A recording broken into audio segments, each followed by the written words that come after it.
Hello guys, welcome to H2O, the A to Z of chemistry. I am Dr. Ritu Johar, your educator for this course, the periodic table.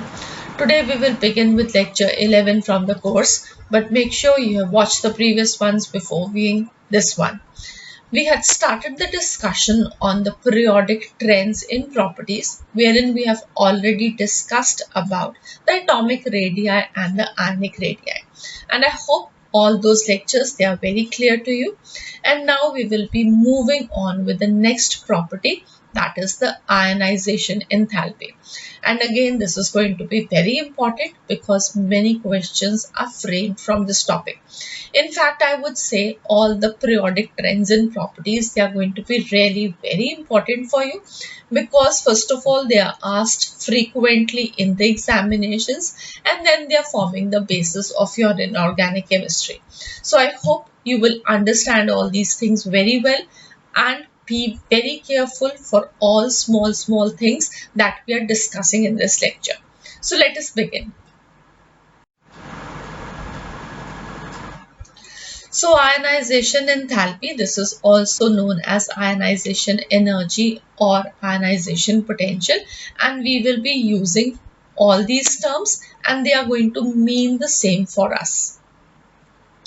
So ionization enthalpy, this is defined as the minimum energy required to remove an electron from an isolated gaseous atom in its ground state. So first of all, we have to remove an electron. Remove an electron means we have to take it from whatever shell it is present in the ground state to n equal to infinity. Right? So I hope you remember this from the discussion of atomic structure. So we have to remove an electron from whatever shell it is present in to n equal to infinity. So completely out of the influence of the nuclear forces of attraction. And when we have to remove an electron, please do remember we will be always removing the electron from the outermost shell. Why? Because that is the most easy to be removed. And we want to give the minimum energy, so we will be obviously removing that electron which we can remove easily. Okay, so this will be always the valence shell electron. Okay, now this ionization enthalpy, this is basically given by the enthalpy change delta H. What is enthalpy change? How do we define it? We will be doing it while we discuss the course on chemical thermodynamics, not now, but you can just remember that this is going to be the reaction. First of all, that this is the isolated gaseous atom.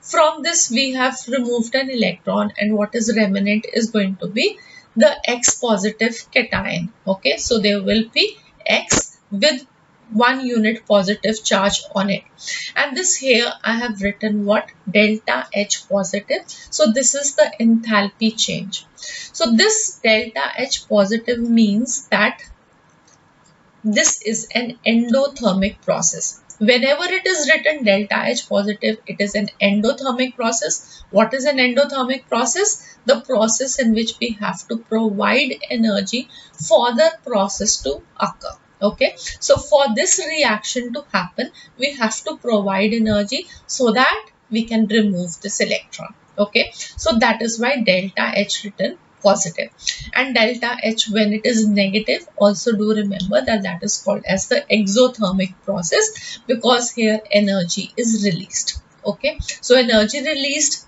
in the process is exothermic process and represented by the enthalpy change delta H negative.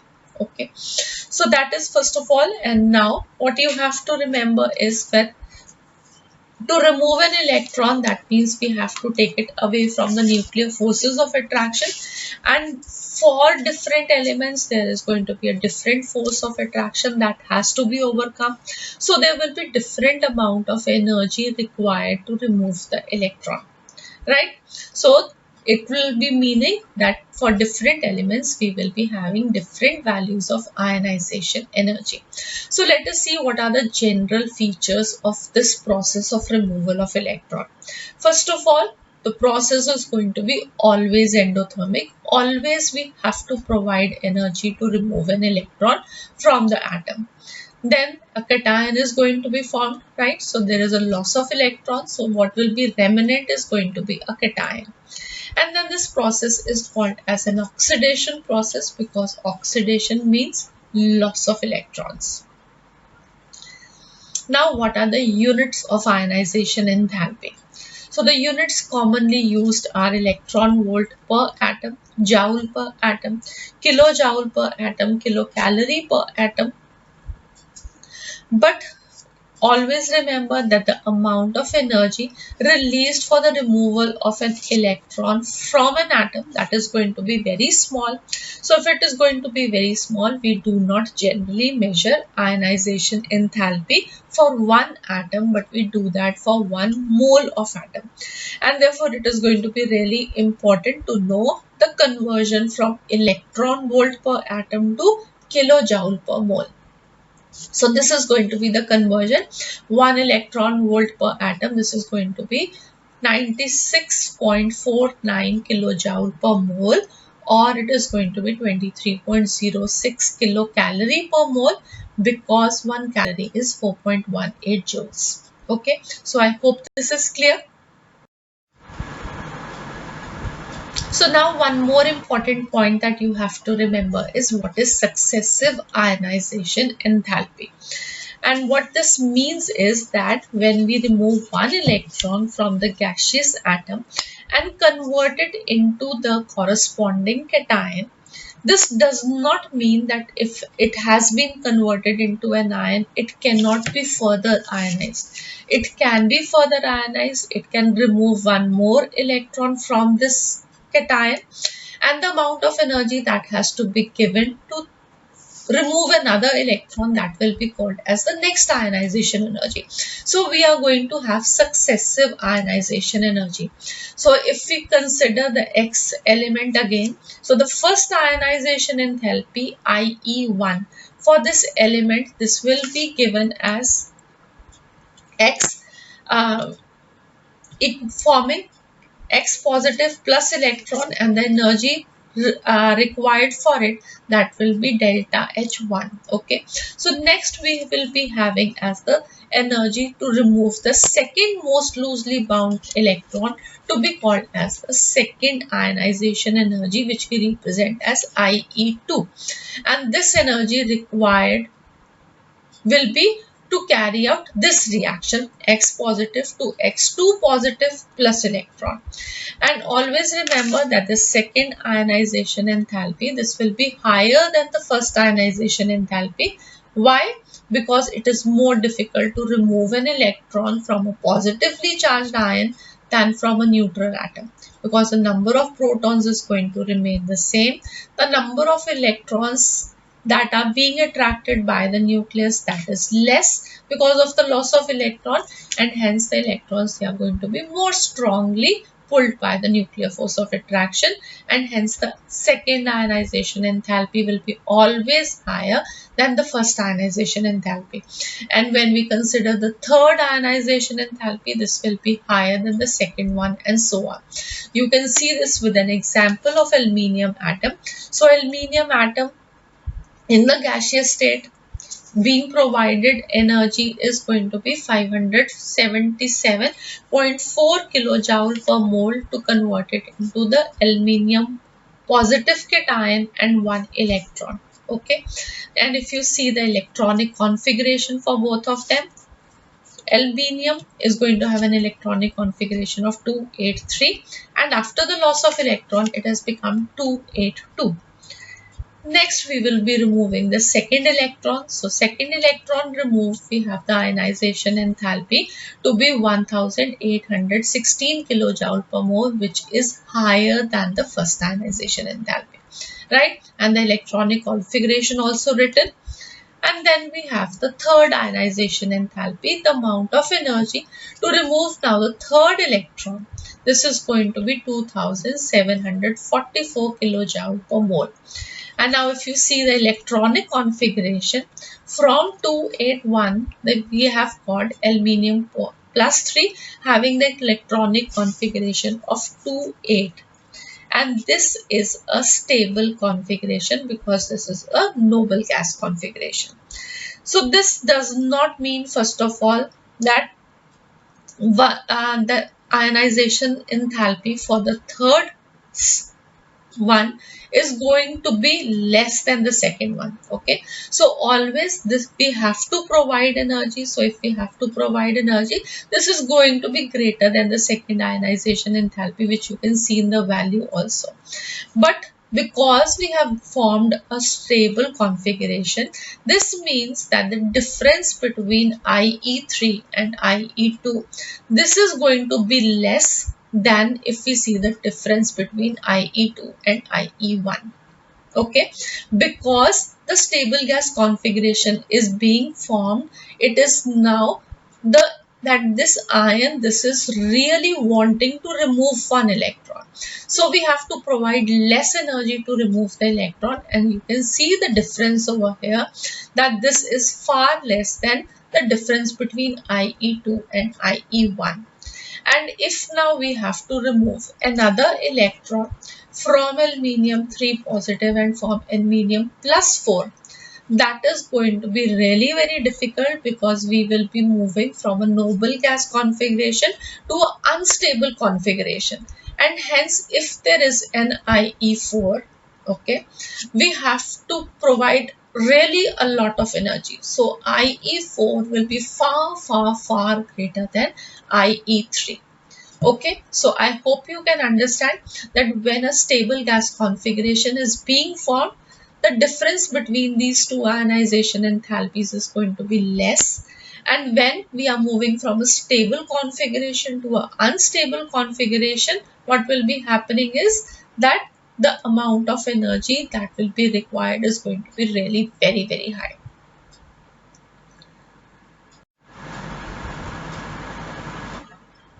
So the successive ionization enthalpy of the elements E3 is going to be always greater than E2 and will be always greater than E1. So now we have a chart comparing E1, E2, E3 of the first few elements. And what you can see over here is, what I want you to just see is that the second ionization enthalpy of lithium and sodium, they are exceptionally high. So let us see lithium. Lithium, we have 520 kilojoule per mole for the first ionization enthalpy. And when we are moving on to the second, this is 7,297 kilojoule per mole. If you compare this with beryllium only, so beryllium, the first is going to be higher than lithium according to the trends that we will be discussing. But you just see that this difference between E1 and E2 over here, this is not that great as we are seeing for lithium. Similarly for sodium, if you see 496 jumping on to 4563, whereas for the next element 737 and 50. So these difference is not much. And here we have a big difference. Why is it so? Let us understand this. So after the removal of the first electron means 2s1 is gone. So 2s1 is gone. What we are left is with 1s2. So first of all, after the removal of the first electron, the electrons are going to be more tightly bound to the nucleus because the number of electrons that has decreased. Then the second electron, this has to be removed from a lower energy level. So it will be have to remove from one shell less now. And this one shell less, obviously this is going to be more close to the nucleus, and hence there is going to be difficulty in removing this electron. Plus, after the loss of one electron in case of lithium and sodium, the element has attained a stable electronic configuration. So because of these factors, we find that the ionization enthalpy for lithium and sodium for the second electron to be removed, that is exceptionally high. And then whenever you are seeing an exceptionally high jump, for example for beryllium also you see the second and the third, just consider these factors. Okay, so you have to just explain them, because now for beryllium the change is going to be what, that after the loss of the second electron the element becomes stable again. Right? So if there is a big jump, this means that the element, this is the electron being removed from the stable gas configuration, and if there is a low difference, this means that the element is wanting to remove that electron to attain stable gas configuration.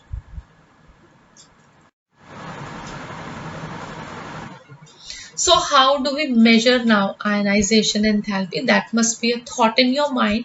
Well, we measure it either by spectroscopic methods, and if you remember, we studied about spectroscopy while we were discussing the hydrogen spectrum, emission spectrum, absorption spectrum. So that is the phenomenon that is used to measure ionization enthalpy, or it can be done in a discharge tube containing gas under low pressure.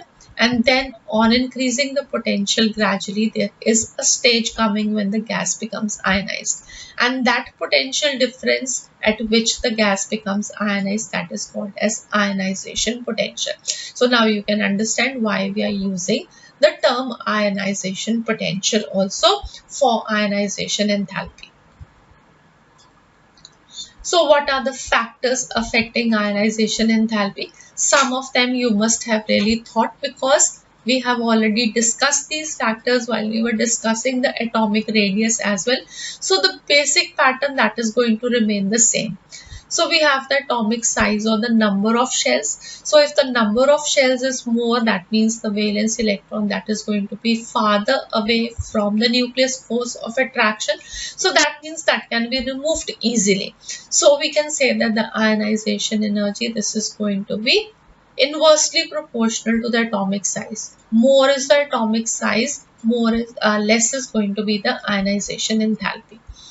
Next, we have the nuclear charge. Now, if the nuclear forces of attraction are more, that means the electron is strongly bound. So, we have to provide more energy to remove the electron, and hence, with increase in nuclear charge, ionization enthalpy increases. Next, we have the screening effect. So screening effect means that there are more inner shell electrons. So these are going to screen the nuclear forces of attraction. The nuclear forces of attraction become less, and hence we can remove the electron easily. So we have the ionization enthalpy decreasing with the increase in number of shells in between the nucleus and the valence electrons. And also always remember the order of the screening effect of the various subshells, S being the maximum and F being the minimum. And another point that you have to remember over here is the penetration of the subshells. Within the same subshell, the penetration of the orbitals is of the order of S being the greatest and F being the minimum. And this, therefore, if there is more penetration of the subshell towards the nucleus, that means it is going to be difficult to remove the electron, and ionization enthalpy is going to increase with the increase in penetration of the orbitals. And finally, the most important factor, the stable electronic configuration.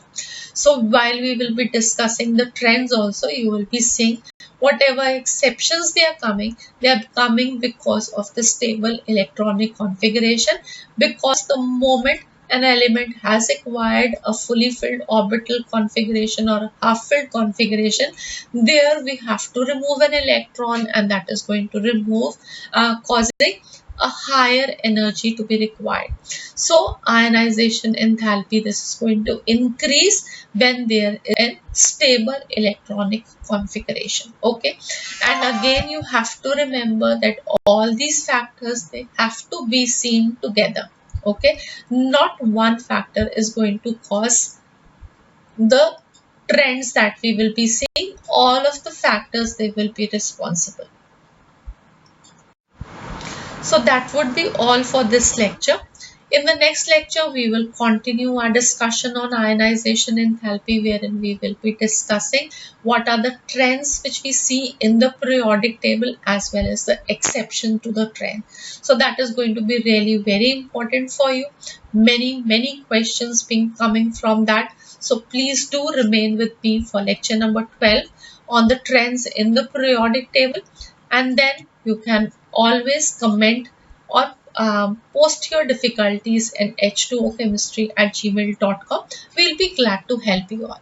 And if you've liked the lecture, please do click on the like link and do subscribe to our channel H2O and click on the bell icon as well to get a notification as and when we put up a new lecture for you, a new course for you. Thank you. Have a nice day.